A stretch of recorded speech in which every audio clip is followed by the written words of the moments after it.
Your fight versus Brian Ortega, September 2021, fight of the year. Now, you won by unanimous decision, but you were in what was termed, this is where it's past my technical expertise of your sport. You're in the guillotine, and your man Joe Rogan, who has got a fairly successful podcast, it must be said, this is what he said. Death, it's death. He's talking about you. And that crazy motherfucker from Australia got out. When 99.99% of the people who have ever lived would have tapped out and surrendered. But that fucking savage, he's like, not today, bitch. I would rather die. Now, I'm not allowed to use commentary like that when I commentate sport, but Joe Rogan is. What's the guillotine? And I looked at it. Your face was changing colour. I started to get short of breath just watching what was happening to you. It's perfect because I'm glad you asked this question at the end. Yep. Because you heard me talk and answer all your questions. Yep. And a lot of them come into this exact moment. Perfect. Where I'm in this position that I trained to get myself not put in that position, but he did an incredible job to put me in that position. So he's choking you ostensibly, yeah? He's choking you? It's a blood oxygen choke. So obviously it's to stop the blood and oxygen going to your brain, and you go to sleep. Wow. And obviously you can't breathe as well. So it is an uncomfortable position, and it's uncomfortable. Yeah. So he's put me in this position, and before I knew it, I realized sort of where I was at. And I'm instantly, again, not, oh no, what do I do? It is, again, I adjust to what needs to be done, make space and things like that. This is just going to be my automatic reaction because that's just how I do things. You know, I'm a problem solver. I've always been a problem solver, again, from life experiences and all that type of stuff. It gets me to this position. I'm in that position, and instantly I'm pushing on the arm, trying to make space, pushing on his hips to bring up. He's hooking my legs, and I'm doing whatever I can, trying to turn my chin in. I'm doing everything I can, everything that should work, or the only options I have to get myself out. And I'll be honest to tell you if it was even working. So at the time, it wasn't working. The lights were dimming. I talked to you about the lights dimming. The lights were dimming. And at that moment, I'm like, remember thinking, there was, honestly, I thought of my family. And I go, there's no way this belt's not coming home to my family. I remember just, it was something like that, something to do with the lights were dimming. I was like, no, this can't be it. There's no way. Like, I thought of my family losing, me losing, my family losing. Yeah, losing that belt, whatever it is, losing opportunities and all that type of stuff. That was what I actually thought of. I was like, there's no way.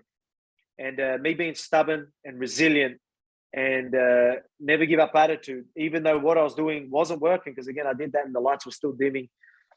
I kept trying. And I think I might have made just enough space to make sure there was a little bit of blood going there, so I didn't fall asleep, because at the end of the day, you go to sleep, there's nothing you can do.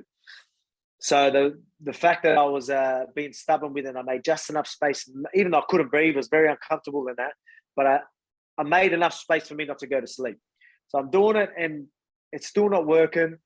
And then from me being stubborn and never give up attitude and what I'm all about, and this is stuff that I talk about to people all the time, his arms literally started to tire. Before I gave in, his arms gave out. So he gave up, like his grips gave up before I gave in. And you've seen him start to loosen. It gets weaker and weaker, and the space got bigger and bigger, and I got out. So it was a good example of resilience, durability, never give up attitude, being not comfortable in uncomfortable positions, accepting uncomfortable positions. I accepted what it was, but I needed to do something about it. It wasn't working. Be resilient, keep doing it, stick to it, stay disciplined, do what you need to do, you know, and never give up attitude. So I just stayed on top of it, and I got out. Put it this way, like you said, when Joe Rogan says 99.9% of people would not get out of that, I believe it. Yeah, so do I. I believe, would they have done the right techniques to try and make the space? We don't even know. When it wasn't working, would they still try when they know it's not working? Or would they just give up? Oh, I tried.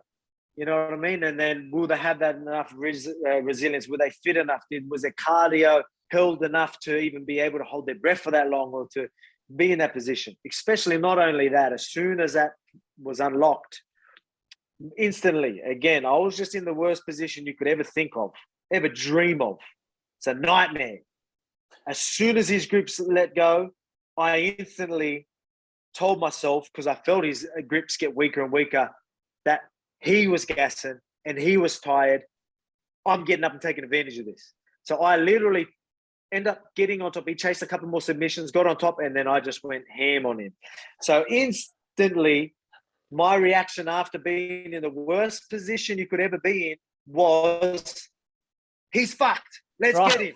You know what I mean? So it's just again, it's just the guy of not only me, we've built out myself to be. Hey guys, Howie here. Thank you so much for watching the Howie Games YouTube channel. We appreciate your support. Now, if you want to hear the full podcast, you can just click on the link directly below. If you want to subscribe to the YouTube channel, which would be fantastic, bang, click right there. And if you want to see more clips, highlights and updates from the Howie Games, just go that way. Thanks so much. As always, take it easy and peace and love.